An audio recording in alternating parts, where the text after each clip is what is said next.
여러분 안녕하십니까? 사주 장명가 장세진입니다. 사주는 태어나면서 이마에 붙이고 나오는 자기의 바코드입니다. 그래서 명주의 성향, 직업, 건강 등을 알 수 있는 것이지요. 그런 사주가 유효기간이 있을까요? 사주는 자기의 바코드라고 했으니까 죽을 때까지라고 하면 틀리지 않을 겁니다. 그럼에도 불구하고 몇십 년밖에 살지 않은 사람이 본인이나 친구 사주가 사주학 이론과 맞지 않는다고 명리학 이론을 폄훼하는 경우가 있는데요. 아직 살아갈 날이 훨씬 더 많이 남아있고 사주의 유효기간이 많이 남았는데도 인생 다 살아본 사람처럼 말하는 사람들이 있습니다. 오늘 영상 역시 60갑자 정도는 살아본 후에 가타부타를 말할 수 있는 내용입니다. 사주 명리학이 그리 간단하게 만들어진 것이 아닌데요. 인생을 경험해 보신 분만이 그 진가를 확인할 수 있는 그런 학문입니다. 오늘 영상은 여자 입장에서 보는 것으로 결혼 기피 대상 남자 사주에 대해서 말씀드리겠습니다. 본 채널 구독자가 아니신 분들은 구독, 좋아요, 알림까지 설정해 주십시오. 더 알찬 영상으로 보답하겠습니다. 먼저 인성 과다 남성입니다. 만나는 남자 사주에 인성이 3개 이상이라면 빠른 이별을 권하고 싶은데요. 인성이 많다는 것은 사주 안에 온통 어머니만 있는 것이기 때문에 마마보이에 당첨될 가능성이 매우 높습니다.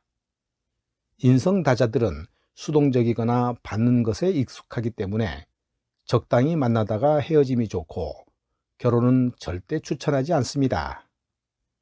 인성 과다남과의 결혼은 성사 자체도 어려울 뿐만 아니라 어찌어찌해서 성공한다 하더라도 결혼 후에 아내가 아들을 키우는 분위기가 되기 쉽고요. 고부 갈등이 거의 필수 옵션으로 따라옵니다. 인성이 과다하면 식상을 극하는 구조가 되기 때문에 건강에 문제가 생길 가능성도 높고요. 애인이나 배우자에게 뭔가를 해주는 것도 매우 귀찮아합니다. 이런 것은 우리나라의 기울어진 결혼 문화 때문인데요. 만약 이런 것이 억울한 남성이라면 부부간의 성평등화를 실천하면 부부관계가 원만하리라 봅니다. 두 번째는 제다신약 남성입니다. 제다신약 사주는 남자든 여자든 탐욕스러운 성격이 많은데요. 이 역시 남성에 해당될 때 더 나쁜 쪽으로 해석합니다. 왜냐하면 예로부터 제다신약 남성의 사주는 첩을 두는 사주, 그러니까 능력은 안 되면서 욕심만 많고요. 이 여자 저 여자에게 찝적대는 사주로 간주했기 때문입니다. 제다남이 사주에 합까지 많으면 늘 여자들을 졸졸 쫓아다니고 여자 없이는 못 사는 체질로 결혼 후에도 바람필 가능성이 가장 높은 사주입니다. 반세기 전만 해도 주위에서 흔하게 엿볼 수 있었는데요. 젊어서는 심심할 틈이 없이 바람피우고 속을 썩이다가 늙어서는 조강지처한테 잡혀 사는 남성들이 바로 전형적인 제다신약 남자의 모습입니다. 가끔 제다신약 남성이 아내에게 절대 충성하는 경우를 보기도 하는데요. 특별한 조건이 갖춰져야 하기 때문에 당연히 극소수에 불과합니다. 세 번째는 무식상 남성입니다. 혹시 주변에 무식상 남자가 있어서 썸을 타려 한다면 마음이 깊어지기 전에 차단하는 것이 좋습니다. 식상은 연애관계나 결혼생활에서 내가 상대에게 쓰는 기운을 의미하기도 하는데요. 그렇기 때문에 식상이 없는 사람은 그로부터 나오는 기운이 아무것도 없다는 말과 같습니다. 그러니 예쁜 말 한마디, 다정한 행동, 사소한 챙겨줌과 같은 애정 표현도 기대하기 어렵다는 것입니다. 식상이 없는 사람은 상대방에게 잘해주는 방법 자체를 모르는 경우가 많고요.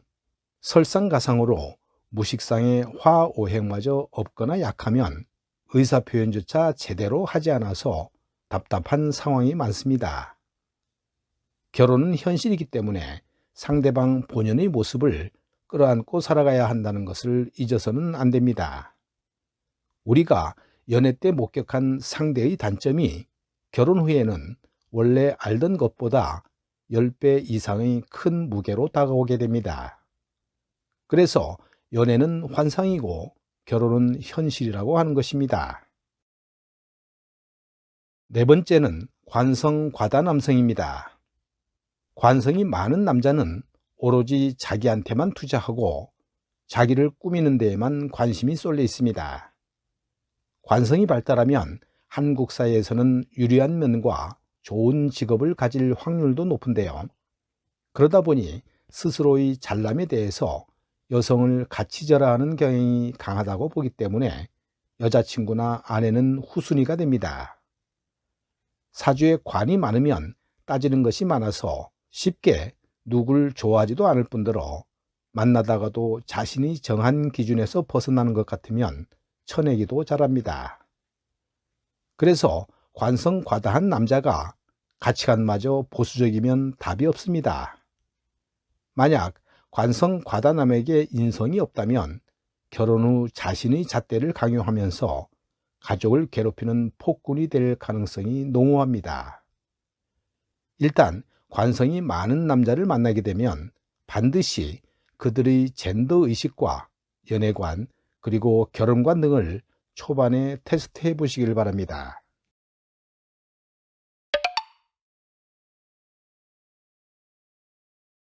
다섯 번째는 무관성, 관성고립, 상관경관 남성입니다. 역술인들이 무관 여성과 관성고립 여성에 대해서 악담을 정말 많이 하는데요. 실제로 살아가는 모습들을 보면 여성 무관보다 남성 무관이 훨씬 좋지 않습니다. 무관, 관성고립, 상관경관사주의 남성이라 해서 모두 범법자거나 성품이 나쁜 것은 아닌데요. 특수한 경우 외에는 직업적 불안정성 때문에 좋은 배우자감이라고 보기 어려운 것이 리스크입니다. 남성이 절제력에 문제가 있다는 것은 여성에 비해 상대적으로 훨씬 나쁜 결과를 초래하기 때문에 심각하게 받아들여야 하는데요. 어릴 때부터 억압적인 교육을 받은 여성이라면 무관이라 할지라도 자신에게 주어진 여러 가지 역할을 수행하는 데 별 문제가 없습니다. 하지만 남성은 되고 여성은 안 된다고 하는 그런 분위기에서 자란 남성의 경우에는 문제 발생의 소지가 적지 않습니다. 여섯 번째는 간여지동 남성입니다. 일주를 구성하고 있는 오행이 위아래 모두 같은 오행을 가졌다면 이를 간여지동이라고 합니다. 간여지동을 가진 사람들 중에는 연애가 잘 안 풀리기도 하고 알콩달콩한 결혼 생활을 하는 사람이 적은 편인데요. 간여지동은 앞의 5가지 조건에 비해서 상대가 피해야 한다기보다는 당사자가 연애운이 별로 없는 쪽에 더 가깝습니다. 일지는 배우자의 자리인데요. 일지에 자기와 똑같은 오행이 들어와 있다는 것은 타인이 들어설 자리가 없는 것이고요. 그 속에 내가 너무 많은 것과도 같은 것입니다.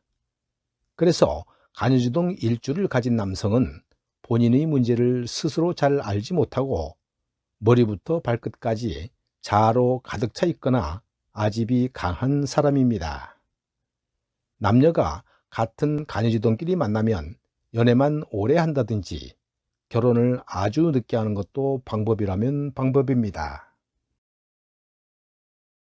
일곱 번째는 비겁 과다 남성입니다.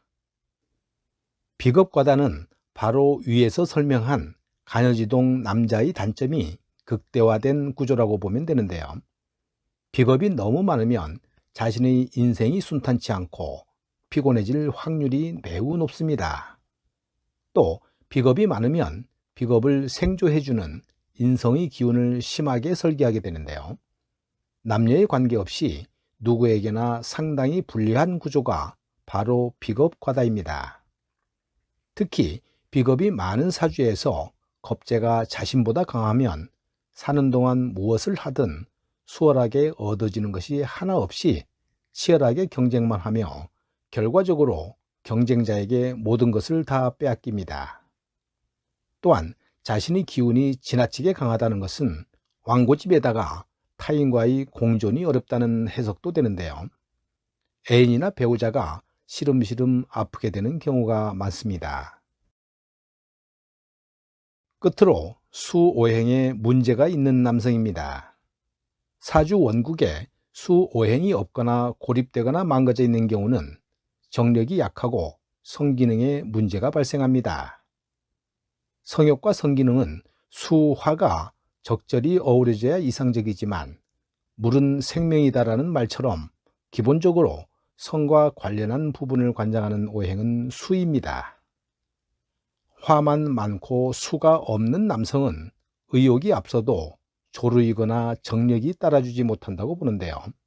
물론 오행은 많든 적든 문제가 생기기 때문에 수가 너무 많으면 많은 대로 섹스에 지나치게 집착하는 문제가 생길 수도 있습니다. 그렇지만 할 수 있는데 안 하는 것과 하고 싶어도 할 수 없는 것에는 엄청난 차이가 있다고 봅니다. 오늘 영상은 여기까지 하겠습니다. 나가시기 전에 구독과 좋아요를 눌러주시면 영상 제작에 큰 힘이 됩니다. 그럼 다음에 또 다른 주제로 찾아뵙겠습니다. 여러분 감사합니다.